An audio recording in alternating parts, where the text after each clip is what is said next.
I'll be the first to say that all this stuff might have just been in my head. The mind is a weird thing and can play some pretty scary tricks on you. That said, here's what happened. Growing up, my dad always told me not to be scared of ghosts, but to fear the living because they can really hurt you. When I was in my late teens, things got even crazier. My dad had unfortunately taken his life, and I came into some money from his inheritance. At that time, my parents owned a cabin up in Oregon near Mount Bachelor. The cabin was on its way to being sold because my mom couldn't keep up with the payments, and renting it out wasn't covering the cost. With the sale looming in less than a month, the cabin was going to sit empty, and I saw it as a chance to get away and clear my head. I quit work, packed up my snowboarding gear, grabbed my dog, and drove up in my dad's car, the one he left to me.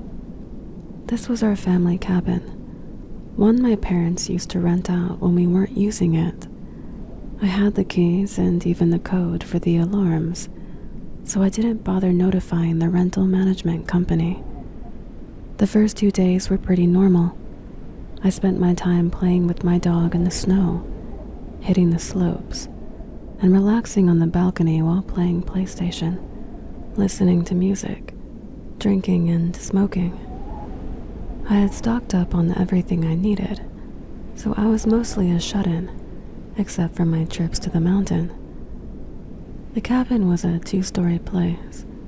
The bottom floor had the living room, a small kitchen, and a guest bedroom. Upstairs there were 2 more rooms, including the master bedroom with its own walkout balcony. I mostly hung out in the living room, kitchen, or master bedroom, and always kept the other doors closed. There's just something about open, dark rooms that always gave me the creeps. Then came day 3. It was a heavy snowfall, so I decided not to drive down to the main road and just stayed in. In the small area around my cabin, there were only 2 other cabins really close by, maybe a block away. Everything else was about a mile off. I knew those nearby cabins were empty, as I'd noticed no signs of activity over the past few days. The area was surrounded by thick forest and towering pine trees, setting a perfect stage for something disturbing. While I was outside with my dog midnight, I noticed fresh footprints in the snow.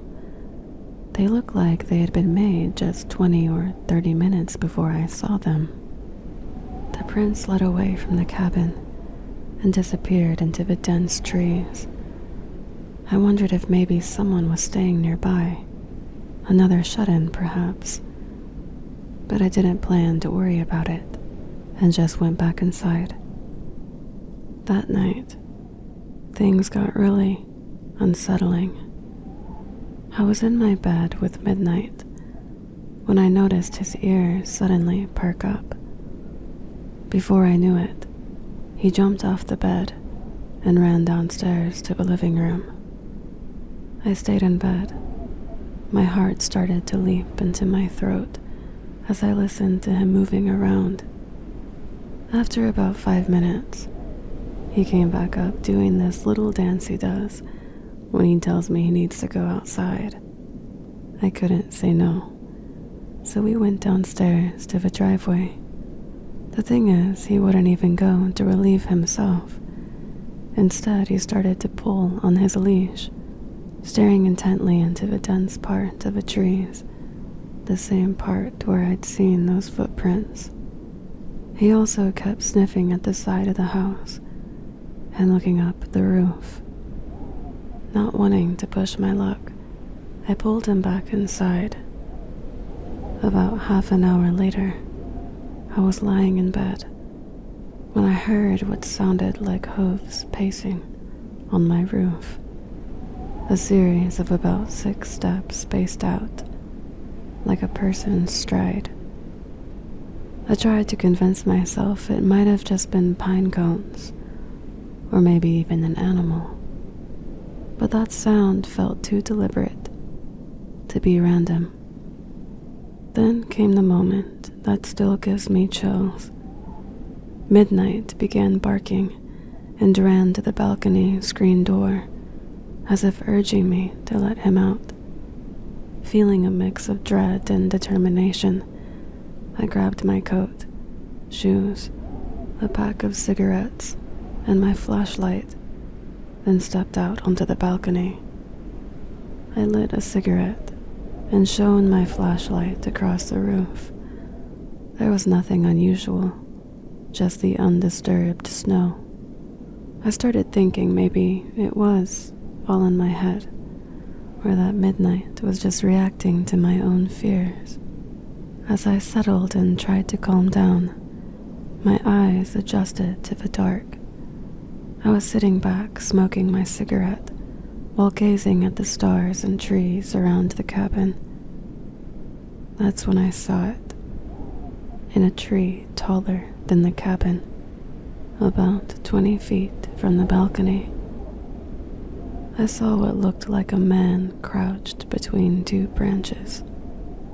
He was huge, maybe 8 or 9 feet tall. He was insanely skinny, with long, almost white arms reaching up, as if holding on for dear life. His mouth was wide open, expressionless. I stood there frozen. I was in such disbelief. Midnight paced behind me. He barked softly, but the figure didn't move at all. I debated whether to shine my light directly on him, but something in my gut told me not to. Slowly, I crept back into the cabin, pulling Midnight with me.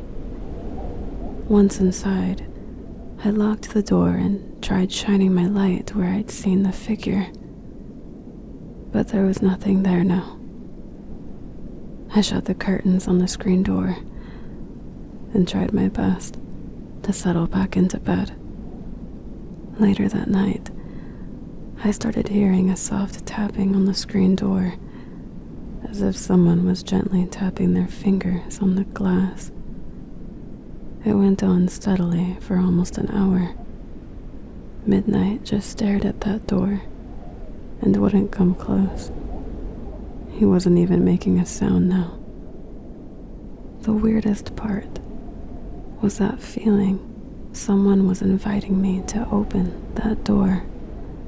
I kept hearing my dad's voice in my head, warning me to stay away. So I did what felt right and stayed put. I eventually passed out, and when I woke up in the morning, I packed up and got the hell out of there. I still wonder if it was all just my mind playing tricks, but I can't shake the feeling that something was really off at that cabin. Sometimes I still catch a glimpse of movement in the trees or hear a faint tap at night, and it reminds me of that, no matter how much I try to explain it away. The line between what's real and what's in your mind can get really, really blurry.